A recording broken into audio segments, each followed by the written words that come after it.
Welcome back, and this is still Sunrise, and I have to thank you for staying with us this morning. We're moving on, and we're going to look at communication. Communication is the bedrock of our existence as humans, but what is paramount are the skills to actually communicate. What does all that mean? It means that you must talk one to the other. Don't leave the other person guessing what's in your mind and you believing that the other person knows what's in your mind. If you don't tell that person will not know. And that may cause friction in your relationship, whether it's mother and child, husband and wife, friends. Communication is important. So how important is it? And what does it do to a relationship, no matter what that relationship is? These are the kinds of questions I'd like to put to Mrs. Bridget Eleshi, who's a life interpretation coach. Yes. Good morning. Thank you, ma'am. As well as Mr. Othman Abdulrasheed, who's a business leadership coach who is joining us from our studio in Abuja. Hello. Good morning, Mr. Abdulrasheed. Thank you. Thank you for joining us. Good morning. Well, they always say ladies first, so let me begin with the lady in the studio in Lagos. So, in human relations, how important is communication? Okay, it said that communication is the lifeblood of every relationship. So you know what the blood does to the body. If you don't have blood, you're as good as dead. So if you want to make sure that you're effective in passing on information to people, whether you're a parent, you are a spouse, you're an employee, employer, a leader, you must learn how to communicate and connect. So it's not just communication, because a lot of people will talk, but they've not made any sense. They've not communicated. But you're jumping. They've not connected. Before you get to connection first. Yes, so you need to know how to pass across information. And Laura said something when she was talking, and she said this, that I'm not in your head. So when you're communicating, I don't understand what you're saying until you make it known. So there's a way you communicate until the receiver understands what you're saying and can say, is this what you're saying? And I understand what you're saying. That's when you communicate. I confirm that it's true or I agree. That's when you've communicated. So if you're talking and I don't understand what you're saying, you've really not communicated. So a lot of us do talk, but we're not Communicating. Okay, Othman, let's bring this to you. Define communication for us in the plainest terms, what it is. So I think basically communication is about passing across the intended message, right? So if you are communicating, if you're trying to communicate with someone and you haven't been able to pass across the message that is in your heart to pass, then you haven't really communicated. And the amazing thing with communication is it's really about the other person. It's not about you. So imagine if I come here now and I'm speaking a language that you don't understand, right? Have I communicated? No. Because in my mind, I'm thinking that I'm passing a message, but I haven't communicated. Now, communication and connecting, as she said earlier, is about the other person, if you're able to connect with the person. And I think that our different personality styles really define how we perceive communication and how we can also pass across communication as well. So if we're able to understand how the different personality styles interact, then we can communicate better. So a husband can communicate better with his wife, a father can communicate better with his son, a boss can communicate better with his subordinate as well. And especially even in business, right? Communication is very important because as a business leader, if you are not able to communicate your vision, if you're not able to communicate where the direction of the company is going, then really and truly you haven't, communicated. So I think communication is about passing across the right message in the right way that this recipient can get it in.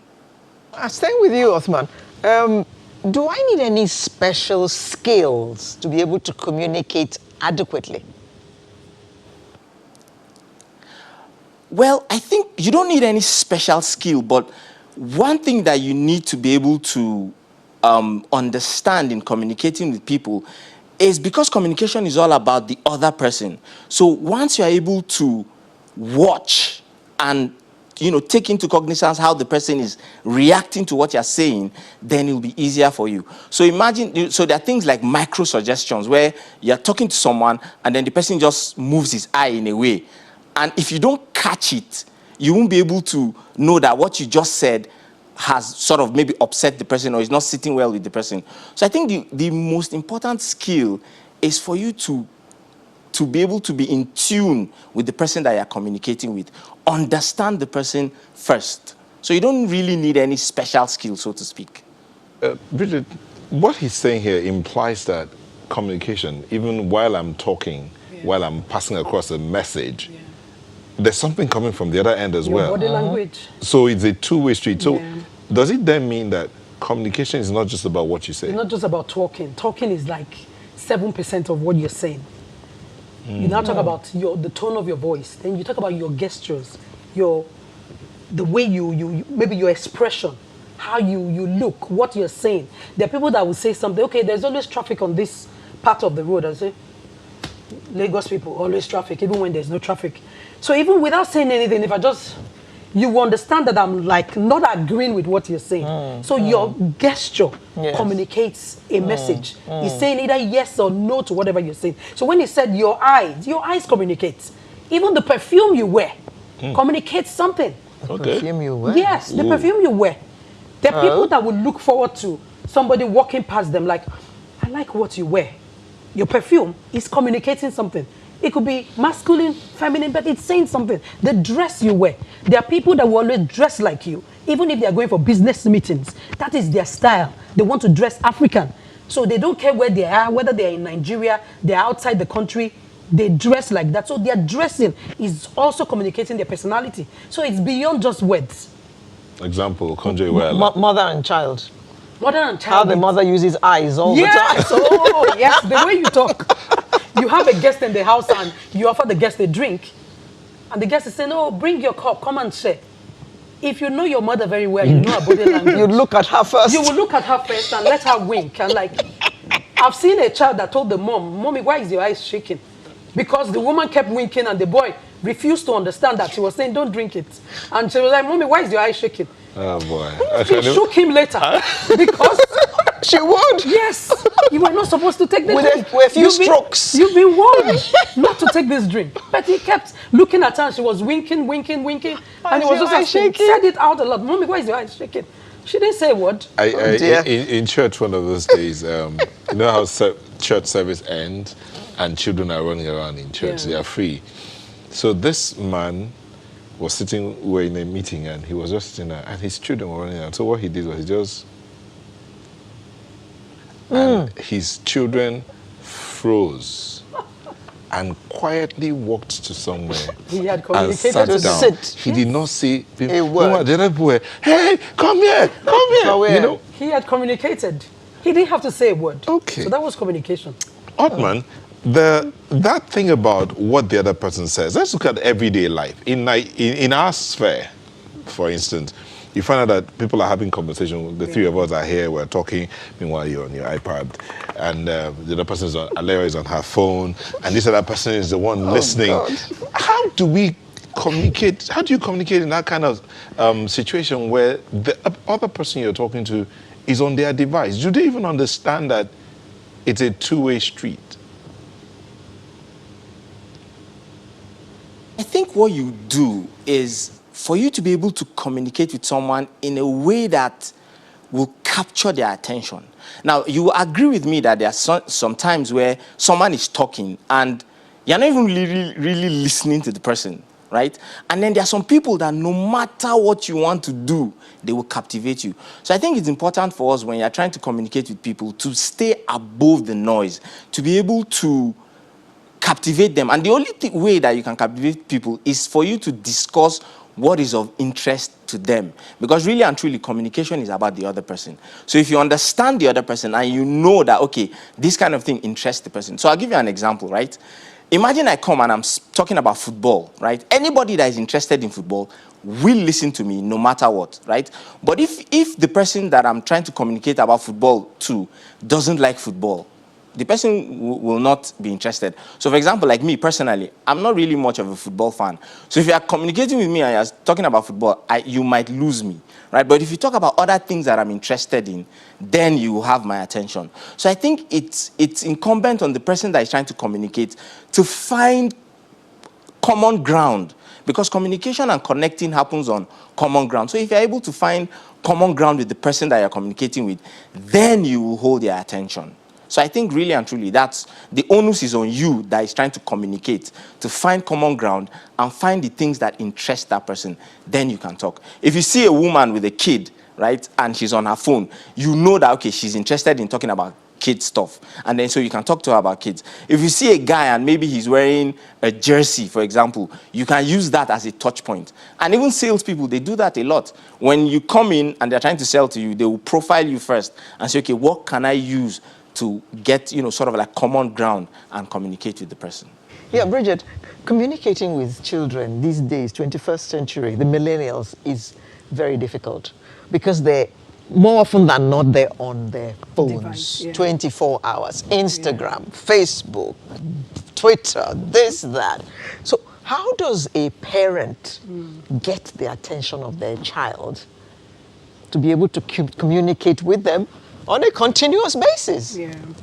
The first thing is you have to be in their world because it's about them as well. So I have to be on Twitter as well? To an extent, you have to find out where they're hanging out. And for a mother, you need to understand one thing about children or even young people. Food is a big deal. Drinks, and then being able to talk. Give them undivided attention and listening. We as mothers, we see things But they don't want to talk to you. They want to talk to their friends on these devices. No, but because you've not started with talking. I talk to parents a lot. And so do you have values that you hold dear as a family? So if they know, if they are groomed that way to know that we need to talk. There are times my son is talking to me and I'm on my device. And he'll say, Mommy, no, you're not talking to me. Look at me, Mommy. He will be 12 soon. And he's telling me, look at me. Most times my husband will roll his eyes like, you do that to me. When you're talking to me, you're on your device. But now this boy is asking, give me your undivided attention. It's the same way with our children. Sometimes they want to talk to you. You are too busy. And you tell yourself, oh, I'm a multitasker as a woman. That's not fair. Because at the end of the day, we are multitasking and leaving what is important. So if they know they have your attention, they know they can talk to you at any time. That when you come and say, Mommy, you say, what? And you drop that thing. Sweetheart, how are you doing? What is it? Or if you know that you have a time, I tell my children, if I'm in this mood, don't come to me. Because I'm doing something, so whatever you say, I can easily say yes to it. And you know that will not be fair on me. Maybe I'm watching my favorite soap opera. And my daughter, I have a daughter that knows that time. And she'll just come, Mommy, I want this. I won't even think, I'll say, go. She'll come back later and I'm like, what happened? Why did you take this? She said, but Mommy, you answered me. You said yes. I said no, because the time you came was a time where I was distracted. So when you want my undivided attention, you come to me at this particular time. So once you let them know, and then as a mother, go to their space. Even if you are not interested, get uncles, aunties to be in their space. And don't go to Facebook commenting everything. Good girl, good boy, my baby. Don't do that. You will embarrass them because their friends are reading their comments. So by the time you go, yes, you can once in a while pass some good comments. Other times, see them at home and, oh, I love what you posted. Very good. You don't have to comment. You can like without saying a word. But some mothers, I want to be your cheerleader and go and say inappropriate things and you embarrass them. They will block you. It's easy. They'll just block you. Okay. That thing about communication, before we'll come back to you, Othman, let me stay with you, Bridget, here. Yeah. When you talked about children, Yeah. I have 3 children. Okay. So I had to tell myself, the moment they are coming, it's time to drop whatever it is you're doing. Stop. Yeah. I think if you're running, stop. Hear them. Answer them, then move on. Give them undivided attention. But that can be quite difficult. But where I was going to go, which you answer after the break, and Othman will weigh in on that, is the communication between spouses. That's a major one. And then colleagues at work. But we'll talk about that when we return from the break.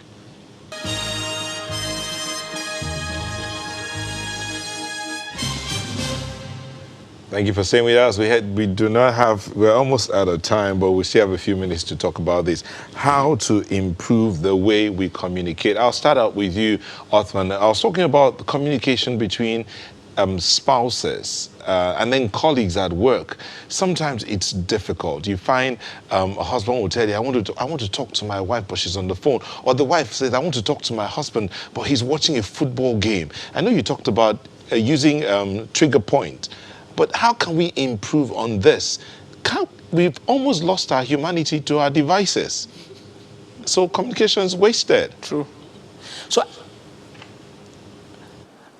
I think what we can do, right, is to define so let's even start with couples, right? I think what's important is for couples to define a space where is, device free, for example. So you can say, okay, you know what?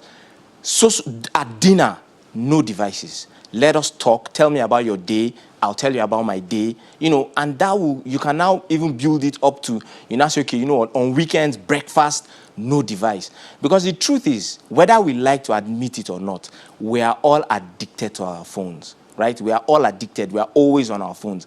And the funny thing is, a lot of people think that is only with the generation of now. But I saw a picture recently that showed people on the bus, right, in the olden days, and they were all reading newspaper, right, which is the same thing as our devices now. So really and truly, the human brain has always been, fascinated with things that will take you out of where you are right now. So the idea is for you to be able to disconnect, even if it's for 1 hour in a day. So you just say, okay, you know what? At home, 1 hour, during dinner, no phones, no devices. Let us communicate, me and you, no issues. I think that's the best way to go about it. That also work in the workplace, in the office. Yeah, so in the workplace, right, it's intricate because, and the funny thing is that you spend most of your time with your colleagues. You spend at least 8-7 hours a day with your colleagues. So they are the ones that you spend most of your time with. To me, I feel like the best way for you to communicate with your colleagues is understanding what that person is passionate about. And then, like we said earlier, connect based on those trigger points. And once you do that, really and truly, you'll be able to enhance your communication. Also, I feel like emotional intelligence is something that we all need to be more aware of. So whatever emotions you're feeling, you need to be able to step away from it and look at it as a third party. Are you blowing things out of proportion? Because in our work, we always see this thing where, someone sends an email and then you react in a way that you will regret after a while. So it's important for us to be able to disconnect from what we're feeling and really assess our feelings at that point. If you're able to do that, you see that you connect with people. Also, one last thing, right? Especially with colleagues, don't connect only at work, right? So we have that thing where we just come to the office, yes, please kindly find attached, do kind regards, all those kind of things. But once you leave work, that's all. So you see, if you're not able to even connect with people outside work, on a Saturday, just call your colleague, hey, how are you doing? Send them a text. I hope you're having a great day. Happy birthday, that kind of thing. Once you come back to work on Monday, you will see that the connection will be deeper. Definitely. Bridget. Yeah, for spouses, like what he said, it's good to have a time, even for the family. Like in my own family, when we're going to church on Sundays, we pay attention to ourselves. So we're in the car and talking, okay, how was your week and things like that. When we come back from church, it's also the time to sit and eat together. So when we're eating together, we're able to talk. No devices? No devices. You talk and then you learn something. These days, it's just my husband and I, semi-retirement stage, as an empty nesters. So we find time to connect by talking with each other, watching. But what I will always tell people, even if they're colleagues, learning the 5 love languages is very, very key. There are people that love affirmation, words of affirmation. Affirmation? Yes. 1. 2. Quality time. Okay. Act of service. Okay. Some people, gifts. And then there's the last one, I'll remember it. But then those 5 things, what it will help you do is, if you know somebody that likes compliments, when you come in and like, oh, your hat or your cap looks very good, you're looking nice, I will say thank you and not just walk past and stop to talk with you. You already know. That is affirmation. Same thing with husband and wife. There are women that would do their hair for 1 month, their husband has not even seen there is a new style and he's just looking at you. But the day you don't do that hair, he will say, you're looking so rough. But when I did the hair, you never said anything. The person that will shout over that is the woman that wants affirmation. So when you see her, compliment her on her clothes, compliment her on the way she looks, that is a point to communicate with her. Somebody that loves quality time or acts of service, they just want you running errand as a spouse. Help me do this, help me do that, help me in the kitchen, help me with the children. When you do that, they are in a better position to gist or talk with you. And so you've gained their confidence and they can talk with you. If it's somebody that loves gifts, you have to give something to the person. It's not about a big or something expensive. It's giving something that is meaningful to the person. Maybe the person is talking about a new book. Oh, I've not read this book. You go get the book, you give the person. That will be an avenue to talk, and from there, you communicate better. But we must also understand that we must learn how to listen actively. Some of us just talk. Yeah. And you don't even wait for the person to finish and you jump in. Festus Akimboewa says about 80% of communication is listening. Yes. Yes. It has a big role to play. Active listening. Let's define listening as we look at this thing about connecting. Othman, please, you're weighing on this. This is the last question we're asking. Listening and then connection. How do you listen? How do you connect? Real quick. We'll start with you and we'll come back with Bridget. Othman? Okay, so listening, right? What you do, I think the first law of listening is to look at the person that you are talking to. So imagine if you are talking to me and then I'm looking somewhere else. Even if I'm listening to you, or rather I'm hearing you but I'm not listening. So listen, right? Actively and also participate. So you don't even have to shut the person down, but it can be words of affirmation. Yes, I can hear you. Go on. And then ask questions intermittently. That shows that you really internalize what the person has said. So I think those are the things that you can do to, listen better.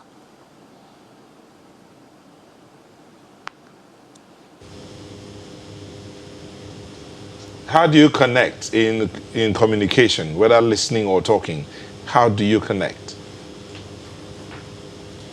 Okay, so how you connect really is so when you listen to someone, right, and you are able to internalize what the person has said, and you profile either a solution to the person, or you, at that point, like she said, the love languages, right? If the person is a gift kind of person, and maybe you gift the person, and if the person is more like affirmation kind of person, based on what you've heard from the person, you affirm the person, right? It will enhance your connection with the person, because really and truly connection is about the other person, right? If you're able to understand what helps the other person connect. So we talk about trigger points.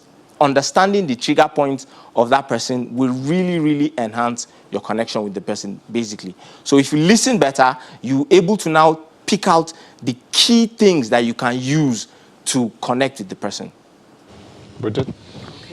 So giving your undivided attention and listening to the person, it's very, very key.